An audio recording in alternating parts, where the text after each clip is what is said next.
If the sliding door is not properly closing or easily on your L300 van, this is what you need to do. With my van, the door was struggling to close and I needed two hands to almost lift it up for it to properly line up with the door latch.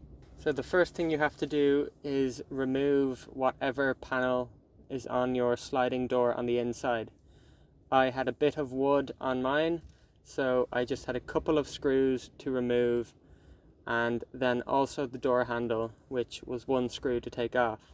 My door was mainly out of alignment on the rear. To adjust the alignment of the rear, you go to the back here where you can see two bolts that you can access. Firstly, you need to loosen these bolts off quite a bit.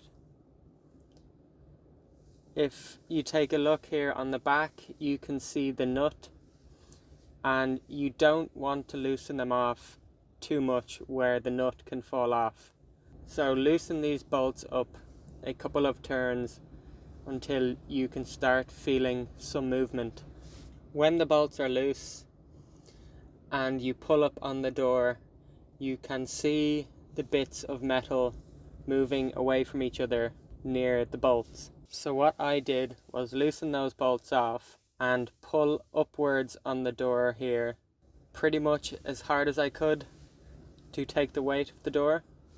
So I lifted the door up with one hand and then tightened the two bolts down to hold the door in place. You don't want to go crazy tight on those bolts in case you damage something, but nip them up relatively tight to hold the door. You can then check to see if you pulled up the door enough before finishing. The door on mine had sagged down a bit, so I had to pull the door back up and retighten it into the correct position. And when I check it now, it contacts the door latch properly. You then want to confirm from the outside if the door catch is striking the latch in the center. Because this was out of a line and the door had sagged down, you can see that it had started to damage the metal around the latch. The metal was beginning to bend back because the door needed unnecessary force to close.